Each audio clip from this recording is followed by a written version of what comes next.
Менің атым Мансур Тәйжі, әкемнің аты Құсайын Тәйжі, Мұстапаның әкесінің ағасы болады. Мен сол үлкен ағасының баласымын. Мұстапаның да немере ағасымын. Түркия, Истанбулда отырамыз 64 жылдан бері қарай табан тіреп.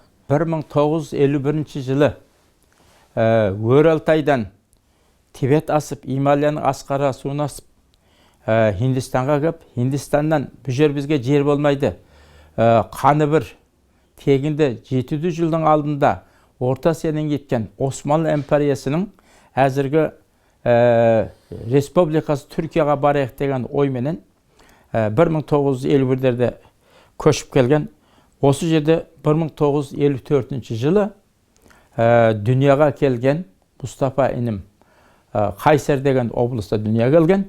Одан өсті, бастаушы мектептерін бітірді. Одан кейін енді лицей дейміз. 8-9-10 кластарға келгенде біз бұл баланы бір ұрпақ жетсін деген мақсатпенен бүтін қаражаттарын, оқу нәрсесін бәрін қарсылатын болғаннан кейін Тайвандағы Қытай Республикасы, яғни бұрынғы сол жерге жібердік. Олары да бұл университетте оқыды. Университет саласында жақсы бір маман бол дегенде Мұстапа маған айтты: аға, мен журналист болам, халықаралық деді. Ой, неге боласың? Газетешілер шаршайсың ғой оның. Жоқ аға, мен әгер халықаралық журналист болсам, ата-бабамыздың жері Қазақстан ар жағы Өралтайдан келген қазақтардан да бір журналист бар екен деген, мен дүнияны аралағанда жүргенде мені қай жердесе қазақпын дегенде қазақтың мен атын туын көтермейін бе дегеннен кейін ай болады енді. Құдай саған бақыт берсін дедік. Сонымен бұл университетіне оқыды. Университетіне оқып жүргенде бұл қарап жүрмей теквандо спортын үйренді. Теквандо спорты болғанда әлемге әйгілі оңтүстік Кореядағы үлкен халықаралық бір профессор теквандо есебі мұғалімі сабақ берді. Содан бұл бақыт өсті. Теквандоны 6-шы дан дейді. Қара белбеуге шейін шығарды. Тайваньнан оқу біткеннен Батыс Германия келді. Батыс Германияда бір мектеп ашып, ол арада Германияның банка қорғайтын сақшыларды үйретті. Одан кейін Түркияда өз елімде де үйретейін қазақ балаларында осы Истанбулға келді. Осы жерде бір мектеп ашып, қазақтардың, түрк туыстардың балаларын үйретті. Бұл осындай жақсы жүрген кезде Құдай тағала 1990-нан бастап ата-баба жеріміз Қазақстан тәуелсіз болғанда, мен 90 жылы Қазақстан өкіметінің ол кездегі шақыру бойынша Алматыға бардым. 20 күндік сапарымнан келгеннен кейін Мұстапа телефон соқты: аға, ел қандай екен, жер қандай екен, не бар екен дегенде, ел, жер бәрі бар екен. Біздің ата-бабамызды көре алмай жер асып Өралтайға кетсе дағы, біздерге насip болды, мен көрдім, қарғам. Сен енді айналайын, мынау Алматыда көрдім, кішкене бойы тырбиған немістер, каристер сол спортты көрсетіп жатыр екен. Енді сен айналайын, Германияда мектеп аштың, Түркияда аштың, қой. Мүмкін болса мен сенің адресін бердім, Абдурахман Серік деген жігітке. Онда анау не деседі екен, сіздің қала әкімшілігінде, Нұрқадиловтың тармағында. Сол Германия келеді. Келсе, сен тартынбай сөйлес, білген қазақ тіліңменен, сен еліңді, жеріңді көр, ата-баба жеріне осыны үйрет деп мен бір үгіт бердім. Соң ойбай қуанып кетті. Ойбай аға, мен онда де жұмысым істеймін, барам деп. Сонымен Алманиядан қазақ Алматыға 1990 жылының күзінде бұл барды. Содан елді көрді, жерді көрді. Содан кейін 91-ден бастап сол спортын апарды. Анау неде көрсетті алды менен. Абай даңғылындағы цирк дөңгелек үйдің ішінде шәкірттерін алып келді Германиядан. Онда президент Назарбаев бүтін Қазақстанның сорпа бетіндегідер бұл спортқа кіргенде жерге ине түсірсең жерге түспейтіндей болған. Сол арада бұл спортын көрсетті. Содан бастап ата-баба жері Қара шаңырақ Қазақстанда өздеріңіз білесіздер. Жалпы Қазақстанда халқымыз біледі, бүтін ел біледі. Теквандо жұмысын істеді, федерацияны құрды. өмірі қысқа болса дағы 4 жылдық өмірі болса да ол кезде бірақ 40 жылдық жұмыс істеп кетті. Бүгін Аллаға шүкір орында бар оңалар дейді. Мұстафа кетсе дағы Қазақстанымызда талай мыңдаған Мұстафадар мектеп ашып, кейінгі маған спор несінің айтқанына қарағанда бүгін Қазақстанда 10 мың теквондо жастарымыз өсіп жатыр. Құдайға шүкір, бұл жақсыдан шарапат, жаманнан кесапат дейді. Сол молланың қаты қалады дейді. Жақсының аты қалады деген сол ибалы сөздерге өзі жоқ болса да біз соған ие болып отырмыз. Соның істеген рухани недеріне біз разымыз. Және айта кетейін, өтерінен 8 ай бұрын қой деймін, қата болмаса, Нью-Йорктағы спорттар жарысының бір жиын тойына Қазақстанда қатынасты.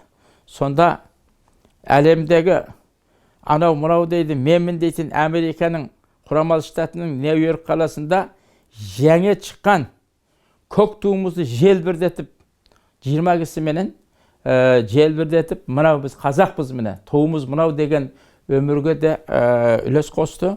Құдайға шүкір. Мен ол үшін інім Мұстафаның істеген қызметтері бүтін еліміз халқымызға үлгі болып отыр. Осы күнді Қазақстанда айда бір Мұстафаның недерін көрсетеді, киноуын көрсетеді, әңгімелерін көрсетеді. Құдайға шүкір. Ол үшін мен Мұстафа өлді де ренжімеймін, ағасы болып. Мұстафа қайтыс болғанмен оның рухы бәрі елінде, ватанда, дүнияда әлі тірі. Қазір Түркияда үлкен белгі тастады.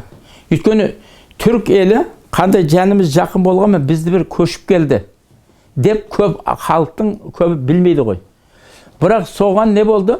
Ойламаған жерден, ой кеше өлкен мұхажирдердің, көшпенділердің ішінен ақы бір бала шығып, біздің есебі мемлекетте жоқ теквондоның мектебін ашты.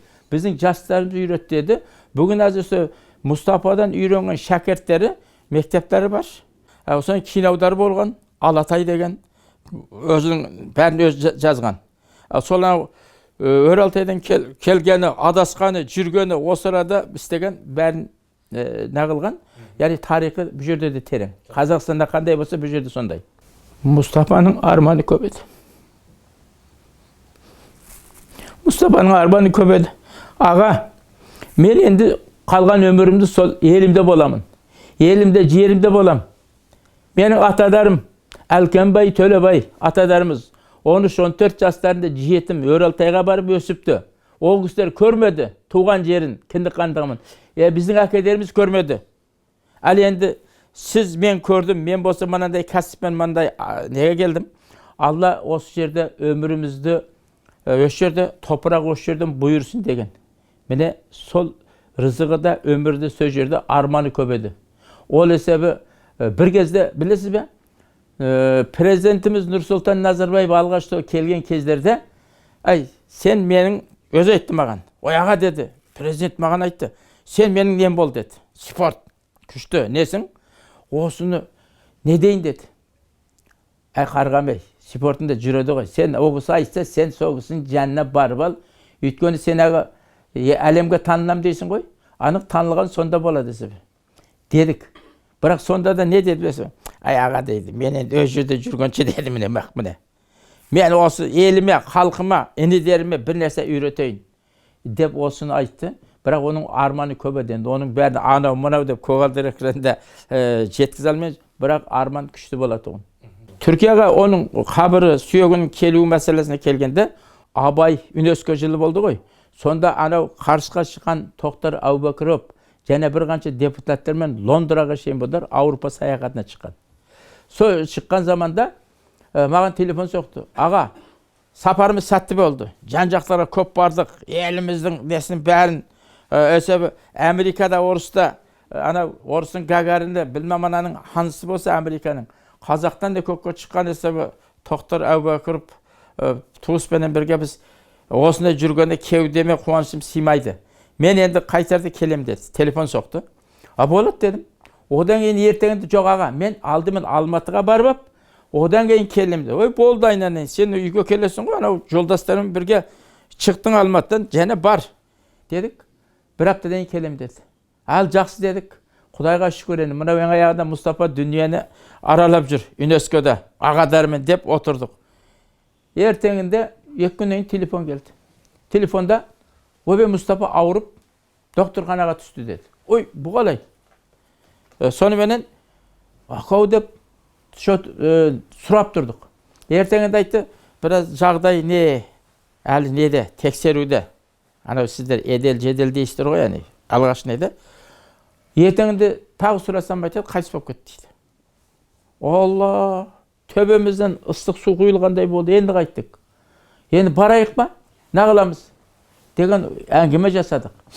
Бірақ шешесі марқұм Разия, ана, бәріміздің анамыз бар ғой. Жылап, зарлап, айбай тоқташы енді сабыр қылшы деп әрең бастық. Жай енді менен сұрап жатыр. Мұстапаны қайтеміз? Сол жерге барайық па? Дегеннен ойбай деп сөйтті. Кеше келем деп отырды ғой, қуанып отырдық қой. Бүгін келетіп дастархан дайындап отырғанда қайтыс болды. Сондықтан бұл мен басына жастық қоймадым. Ана болып аузына сусын бермедім. Осы жерде әкесінің жанына жерлейік. Елден шығып сағынып келгенде, яғни зарып келген Түркияда, Истанбул еді, атаң бастап келген, енді осы араға келсін деген мақсатпенен, сонан кейін ол кезде депутат Иманғали Тасмағамбет Мұстапаның жақсы жолдасы еді. Ол кісіменен біз 30 минут телефонда сөйлестік. 30 минут сөйлестік. Сонан кейін Мансұрақ айтыңыз, осы жерге қояйық. Ақыры анасы осы деді, енді менің күшім жетпейді деп соныменен біз бұл жерге әкелдік, бұл жерге жерледік.